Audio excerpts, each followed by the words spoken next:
Halo teman-teman, selamat datang kembali di kelas Cyber Communication. Semoga teman-teman semua masih dalam kondisi yang sehat dan tentunya masih semangat dalam menjalani perkuliahan yang sudah mulai memasuki minggu keempat ini. Di pertemuan kali ini kita akan melanjutkan apa yang kita bahas di pertemuan minggu lalu. Minggu lalu kan sudah saya ajak ya nonton film pendek di Netflix yang menceritakan tentang media sosial. Kita juga sudah bahas tentang definisi media sosial, karakternya seperti apa. Nah, seperti yang saya sampaikan di akhir kelas terakhir, di pertemuan selanjutnya ini kita akan membahas mengenai logika media sosial yang berdasarkan pada artikel jurnal yang ditulis oleh Van Dijk dan Van Poel yang berjudul Social Media Logic. Nah, menurut Van Dijk and Poel ini ada 4 logika media sosial. Nah, mereka ketika menulis tentang ini, mereka sebenarnya sedang berupaya membandingkan antara media konvensional dengan media sosial.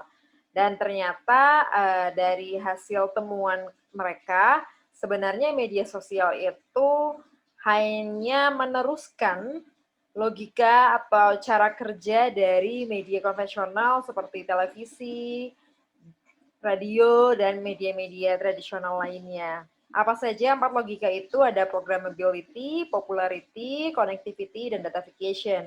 Nah, ini akan kita bahas satu persatu. Yang pertama mengenai programmability. Kalau teman-teman masih ingat saat dulu pernah menonton televisi ya, itu kan ada ya program acaranya gitu. Dalam sehari, misalnya jam 6 pagi itu berita pagi hari, kemudian dilanjutkan acara gosip, kemudian nanti ada sinetron, ada FTV ya, kan ada urutannya atau ada jadwalnya. Begitupun kalau baca koran misalnya, yang berita di halaman depan tentang apa, terus kemudian yang di halaman depan ya tentang headline saat ini gitu kan. Selanjutnya ada berita tentang ekonomi, politik, kemudian ada kolom opini, semua sudah jelas gitu, terprogram masing-masingnya seperti itu. Nah, media sosial pun sebenarnya juga terprogram gitu. Seperti yang saya sampaikan di pertemuan sebelumnya bahwa apa yang kita lihat di media sosial tuh bukan sesuatu yang tiba-tiba saja terjadi atau terjadi tanpa sebab gitu ya, yang kita lihat di explore itu hanya muncul ya karena muncul aja, itu enggak. Itu sudah disetting atau sudah diarahkan gitu oleh si platform ini supaya kita melihat konten-konten tersebut. Jadi ini yang kita sebut sebagai programmability.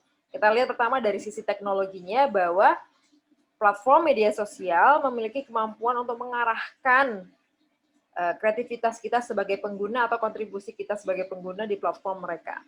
Jadi selain misalnya hal-hal yang muncul di explore, hal-hal sederhana misalnya bahwa stories itu ya di Instagram itu maksimal 15 detik ya. Video juga 1 menit, kalau lebih dari 1 menit itu akan menjadi IGTV. Kemudian dulu bahkan di awal-awal kemunculan Instagram itu kan foto yang kita upload tuh bentuknya harus persegi gitu. Itu kan akhirnya mengarahkan kita bagaimana kita ingin membuat konten itu harus sesuai dengan yang sudah dibentuk atau diciptakan oleh si media sosial ini.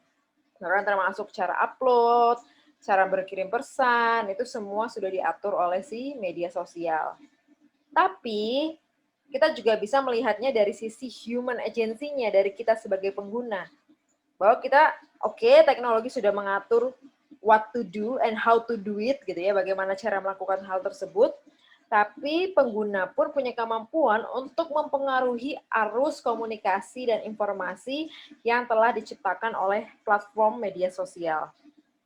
Jadi kita tuh tidak sekedar nurut aja, kadang kita juga berkreasi dan berinovasi gitu ya dengan fitur-fitur yang ada di media sosial seperti itu. Jadi mungkin teman-teman bisa flashback sedikit gitu ya ke teori yang dipelajari di mata kuliah lain semester-semester sebelumnya tentang determinisme teknologi. Saya yakin di Pertekom pasti bahas ini.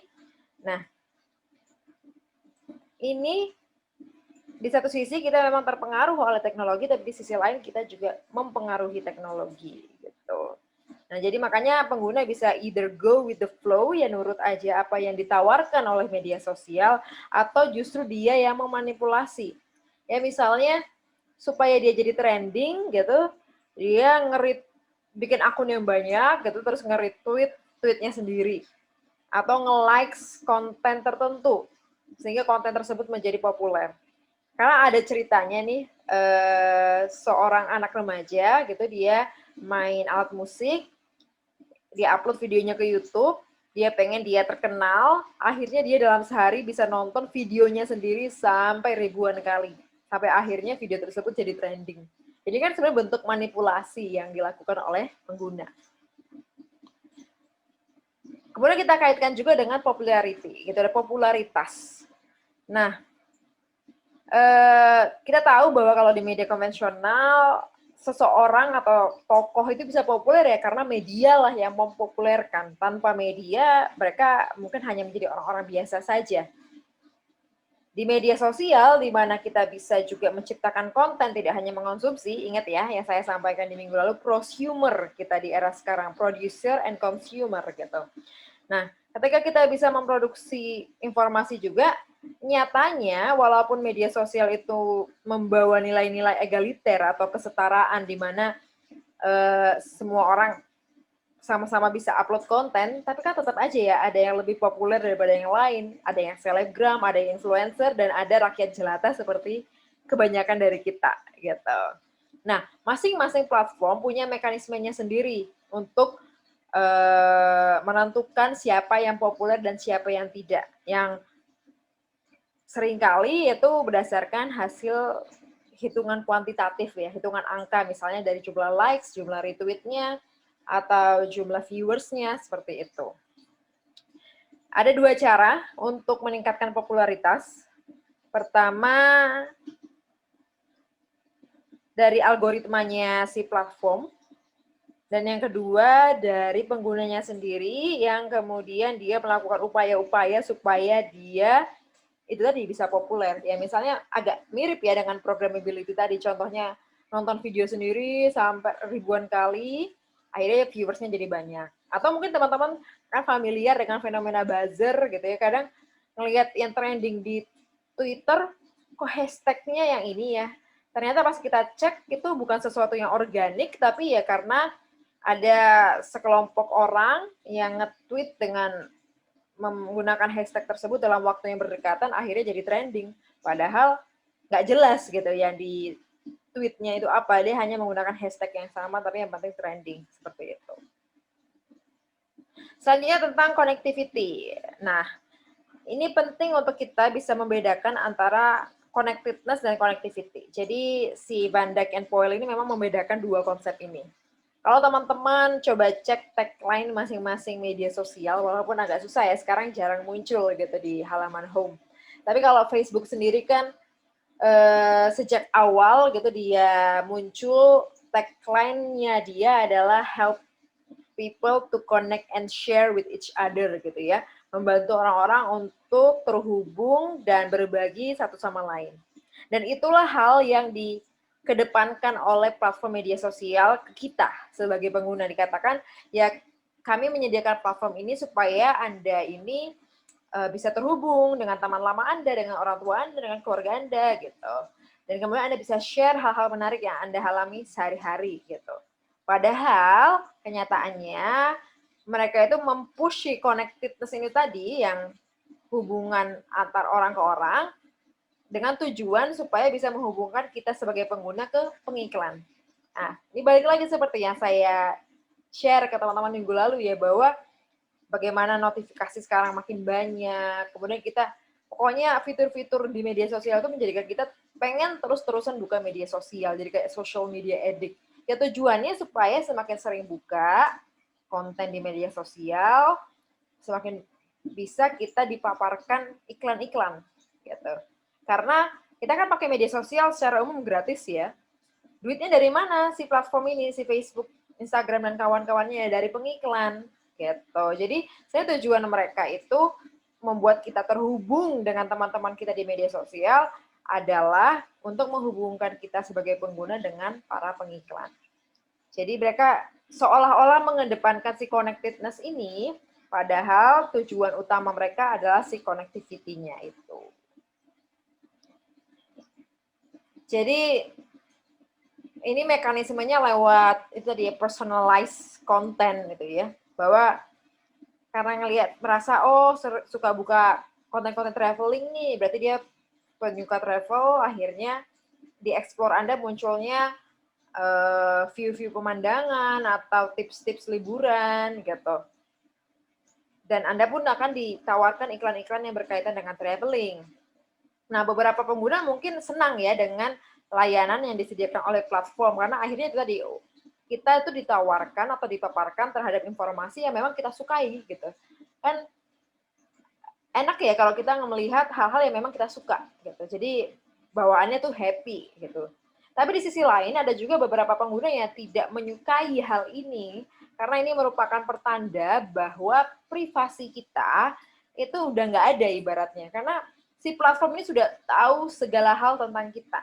Bahkan ada istilah bahwa barangkali Facebook, Instagram, dan kawan-kawan tuh lebih mengenal kita dibanding diri kita sendiri. Karena dia tahu kita suka apa. Karena kita kan nggak sadar ya, bahwa ternyata kita tuh suka ngeliat konten olahraga. Ngerasa nggak suka olahraga, padahal tiap ada konten olahraga tuh ngeliatnya lama, nggak langsung di swipe. Nah, menurut Facebook, Instagram, ketika Anda melakukan hal itu, berarti orang ini suka olahraga nih, diem-diem misalnya, tanpa kita sadari. Nah, jadi ini ada dua mata koin gitu, teman-teman. Jadi di satu sisi memang menyenangkan buat kita, memudahkan buat kita kalau kita mencari hal-hal yang kita sukai, tapi di sisi lain akhirnya kita juga udah kayak nggak punya privasi lagi dan kita dieksploitasi oleh media sosial lagi-lagi supaya mereka bisa mengundang pengiklan dan kita akan terpapar dengan iklan-iklan yang mereka anggap kita suka. Dan logika terakhir dari media sosial adalah datafikasi. Nah, ini yang mungkin tidak ada di media tradisional ya, atau media konvensional. Old media itu kan misalnya untuk menentukan, untuk tahu kenapa misalnya sinetron walaupun alay gitu masih terus ditayangkan karena berdasarkan data Nielsen misalnya ya, riset survei yang dilakukan, masih banyak orang yang nonton tayangan tersebut. Nah, kalau media sosial ini, itu teknologinya jauh lebih canggih gitu. Mereka bisa men-track dan menganalisa perilaku setiap pengguna itu secara real time. Ya, kalau kayak riset televisi kan hanya misalnya selama tahun 2020 banyak orang nonton sinetron. Maka sinetron tetap dipertahankan oleh si televisi tersebut. Nah, kalau media sosial ini kan bahkan real time ya, Anda ngeklik apa di jam segini, kemudian mana yang di swipe, mana yang mungkin lebih dari 10 detik dilihat yang tandanya mungkin Anda tertarik dengan konten semacam itu kan benar-benar detail sehingga itu tadi balik lagi interest kita sebagai pengguna itu benar-benar bisa ditebak gitu oleh platform media sosial. Nah, akhirnya di masa sekarang mayoritas platform media sosial itu model bisnisnya atau cara mereka dapat duitnya ya dengan sebanyak mungkin gitu menggali atau mengumpulkan data kita sebagai pengguna untuk dimonetisasi, untuk dijual lagi-lagi ke pengiklan. Makanya semakin banyak kita menggunakan media sosial, semakin banyak sebenarnya data yang kita berikan tanpa kita sadari. Walaupun saya nggak pernah upload data pribadi saya, Bu. Saya nggak pernah share nomor telepon, alamat, dan lain-lain. Tapi setiap klik kita di media sosial, setiap scrolling tangan kita ini bergerak di smartphone kita, itu sebenarnya kita telah memberikan data ke para platform. Gitu. Apalagi yang settingan privasinya itu kayak location-nya selalu aktif, itu Anda itu setiap detiknya memberikan data misalnya ke Google bahwa posisinya di sini, posisinya di situ. Makanya kalau akhir tahun tuh ya saya sering lihat beberapa platform kan kita bisa kayak ada rapotnya gitu ya.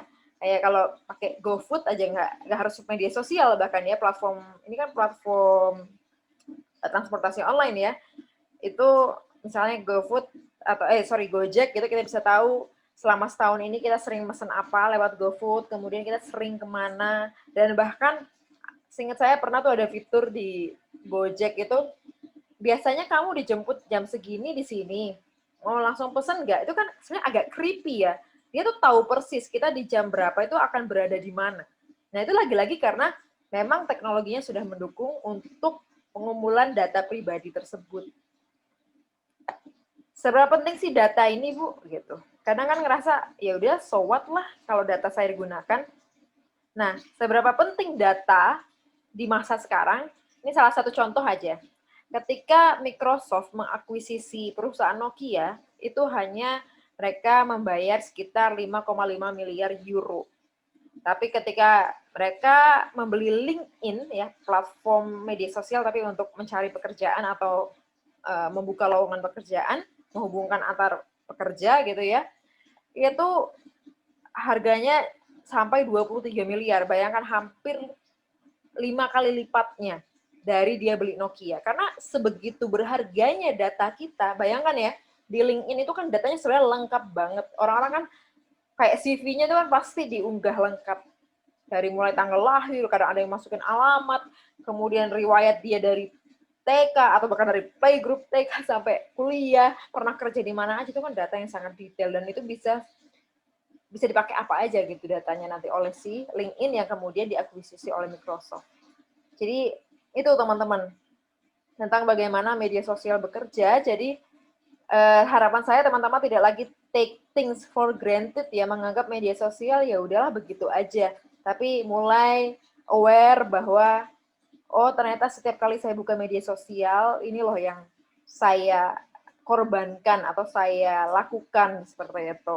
Bahwa ada resiko-risiko yang akan teman-teman dapatkan setiap kali menggunakan media sosial, tapi tentu juga dengan berbagai keuntungan yang ditawarkan oleh media sosial seperti itu.